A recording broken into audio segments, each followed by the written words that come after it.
was a kid, there was a place. A dark place. They closed it down and let it rot. But the things that lived there... Hello, Danny. They come back.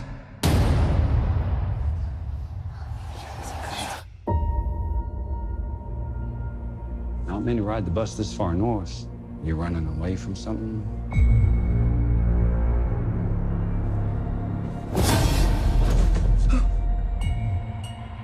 I'm running away from myself, I guess.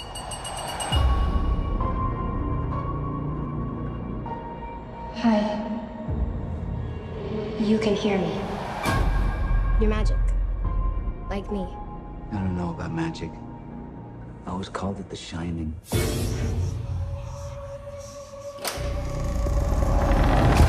The world is a hungry place.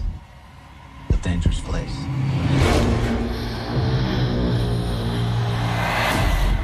These people, they hurt people like us. These empty devils, they'll eat what shines. And they've noticed that little girl. Wow, hi there. Get out of my head! Get out! I haven't felt power like that in so long. They're coming. Where are we going? There's a place.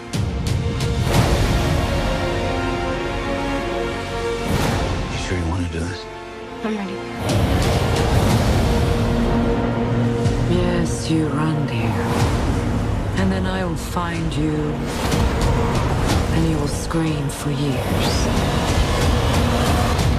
Come and play with us forever and ever.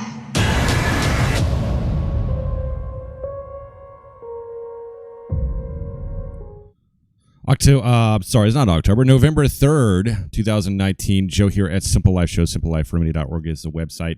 Doing another movie review today, Dr. Sleep, based on the novel by Stephen King. Of course, this is a follow-up sequel, I guess, if you want to call it a sequel there, a follow-up to The Shining.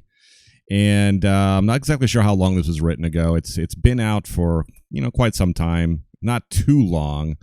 I'm a huge Stephen King fan, even though I don't agree with any of his politics or anything like that, but that's fine. This isn't a political video, and I'll just keep my mouth shut about politics because this has nothing to do with that.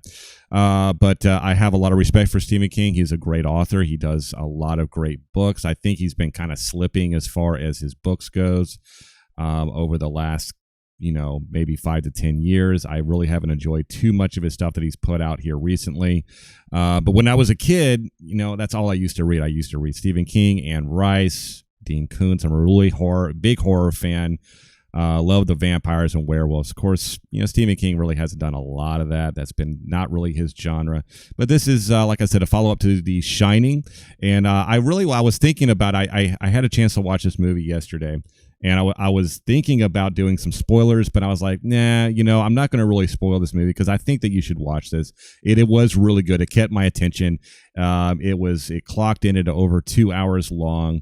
So this is a slightly longer movie, but it doesn't feel that way. It doesn't feel like a very long movie because it has a really good continual progression throughout it. It doesn't have a lot of slow parts. It has basically three main type of character arcs. You have obviously Ewan McGregor, which plays Danny Torrance, and in the movie, of course, if you haven't seen The Shining, I would probably watch The Shining or read the book Shining before you actually watch this movie. Just watch Shining because The Shining is kind of a lengthier book. I think it's even longer than Dr. Sleep, but I would definitely get a lot of the background because this movie will be very confusing if you haven't seen The Shining. Most people have. It's a great movie. Stanley Kubrick did a good job on that. But this is a little bit different. It has the same kind of feel that The Shining had, though. Some of the same types of visuals. It looked like it was actually, it had a good continuity with The Shining, even though The Shining was made a long time ago. This really has a good continuity. You could watch The Shining, then watch this, and it wouldn't feel that jarring. So I'm not going to give away any spoilers. I think that even watching the trailer itself, it kind of gives away a lot of stuff of what's going on. Of course, I said that we have 3 main character arcs. Of course, we have Danny Torrance, and then we have this little girl, 13-year-old girl, that has The Shining as well. And of course, we have the people, the group of people that I'm just going to call them the band of gypsies, but they're actually the type of beings are immortal. Not so much. I guess you could call them mortal beings. I'm not exactly sure what they call them. This is just not an in-depth review, just of my own personal views. I'm not going to get technical about all the characters, but like I said, I only read like maybe 1/5 of the novel, and that was on a plane trip. But after watching the movie, I'm probably not gonna read it. As you know, with a lot of books, Stephen King goes into a lot of in-depth stuff and a lot of background stuff, and I'm kind of torn. I really wanted to finish the book before I read it, before I watched the movie, but I was like, nah, I'm just gonna go ahead and watch it. So on Rotten Tomatoes, this gave a 78%, 95% audience score, which is not that uncommon. It's usually the critics and the audience, they rarely ever agree on a lot of movies, especially this type of genre type of movie. So I'm encouraged that it at least got a 78%, and the 98% isn't surprising to me at all. Some of these reviews here, like this one from, I haven't even read this. Dr. Sleep aims for redemption. It's feel-good horror, but the scary hotel is just a scary hotel now, and not even so scary when you've seen it all before.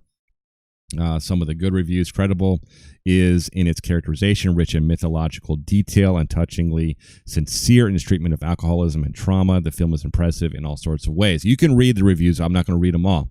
I believe that the whole alcoholism thing does play a role, and that's not really a spoiler.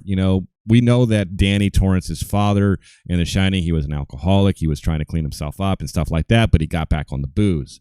Of course, this does happen in this movie as well. He's constantly tempted by alcohol, even though we don't really see it as much. He is in AA for the majority of this movie. Of course, the other person, his friend that you saw in the video, that is his sponsor. That's as far as I'm going to get into it. I'm not going to give away any spoilers and stuff like that, tell you what happens. But I think it is, even though it's not one of the movies that has a lot of layers to it, it's just an enjoyable movie. I think that critics, a lot of the times, they're looking for a lot of these movies to be life lessons, and I understand that story should be life lessons, and I think this does have a life lesson. I mean, this is about Danny Torrance. He has a traumatic childhood, obviously, with the death of his father when he was only 10 years old or 8 years old or something like that. And of course, he's grown up and he's just trying to get away from The Shining. He doesn't want to have anything to do with it. Doesn't even want to use his gifts for anything. Of course, he's just like the reluctant hero and the stereotype that we see commonly in a lot of movies and stories. Of course, it's one of the things that is needed in a lot of films and books and stories. We have a reluctant hero. He doesn't want to have anything to do with it, but the older man that is his guide in The Shining, opposite Danny Torrance, of course, he has died, and he has seen visions of him, and he's telling him that he needs to help this little girl. And so, like the reluctant hero, he goes and he tries to help this little girl. The other third character arc is of this other woman in the top hat, who's part of this group of immortals that feeds off the Shining, or I guess they call it the mist, or I can't remember what they call it in the movie. I guess it's the mist or something. They feed off the mist. They feed off fear. They feed off panic and stuff like that. And that's how they get their own sustenance. And it plays perfectly fine with the spirits of the Stanley Hotel. And as a sideshow, I used to live down the street from the Stanley Hotel for years. And for being a Stephen King enthusiast, as I at least was when I was growing up, I was always planning to go to the Stanley Hotel and go to, I believe it was room 236. I believe it was 236. It was one of those rooms. It was a big deal in the books and stuff like that. Like I said, I'm not into technicalities with this. This is just a kind of off the cuff type thing because I did want to do a review on it and tell you that yes, it is worth watching. It is great. It is full of action. It's full of mystery. You kind of know where it's leading. You kind of know what's going to happen. The ending really isn't very surprising, because you kind of, well, there is kind of like a little bit of surprising ending at the very, very end, which I was like, oh, okay, that does make sense. Like I said, I'm not going to give away anything, but it all has to do with that room in the book. And once this movie started, I knew where it was going to end. I knew kind of where it was going. But I was still a little bit surprised. It was kind of a passing the torch type of ending, type of thing, which is always pretty satisfying. I like those satisfying types of endings to movies. So this, for being a horror movie, yeah, it's not very scary. I don't believe it's scary. I think it's more of a thriller rather than a horror or and stuff like that. And I like that as well. I don't like all the ghoulish and the gore and stuff like that. But I mean, if that's really what you're into, I would probably stay away from this movie. But if you just like good cinema, you like a good soundtrack, and then I really didn't hear a lot of music, but I did. Yeah, they did actually in this movie do a lot of just heartbeats. No music, just a steady heartbeat rhythm, which I thought was actually a really good choice to do, because I mean we have two people, Danny Torrance and this other 13-year-old girl who also has The Shining as well. They're kind of regressed in their own life. They're silent, and they are being chased by this group of immortals and stuff like that actually feed off of the fear of those who have The Shining. I think that's all that they can really eat. And of course, this leads into the end, into the obviously satisfying conclusion at the Stanley Hotel. And like I said, I'm not going to talk about the ending of this movie because I really don't want to spoil it for you or anything like that. Now, as far as cinematography, I would give it a 5 out of 5. As far as dialogue, it's kind of weak. I would give it probably by 3.5 out of 5. Of course, I always love great dialogue. This doesn't have a ton of dialogue, but it has great acting. So I give the acting about a 4.5 out of 5. I think I had great acting.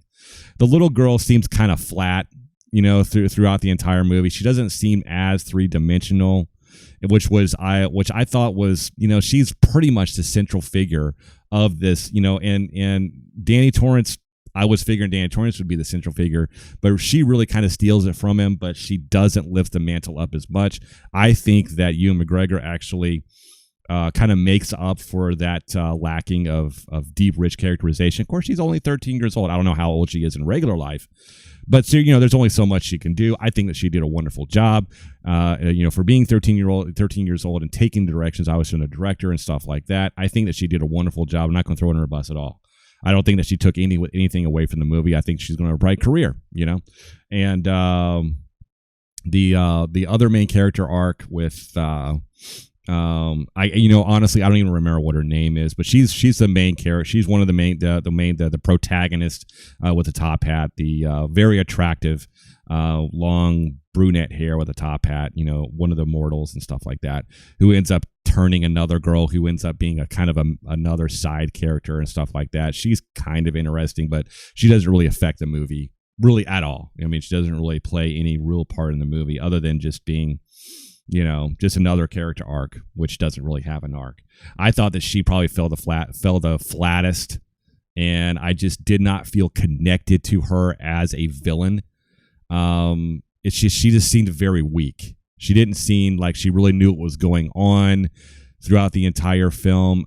Maybe that's how she was written. I'm willing to believe. I'm willing to think that that's not how Stephen King wanted her to be portrayed in the movie, because all of his villains are very, very smart. They know what's going on.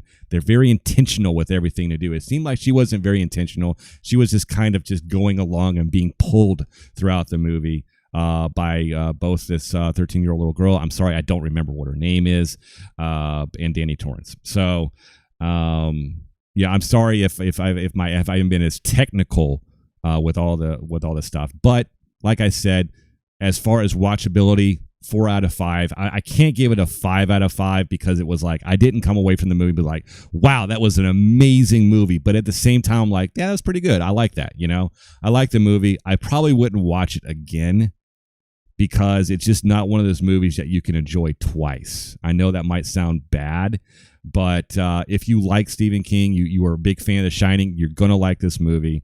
Definitely pay the money to go see it in the theaters and stuff like that. It's worth your time. So until next time, this is Joe with Simple Life Show, and I'll see you in the next one. Have a great day. Bye.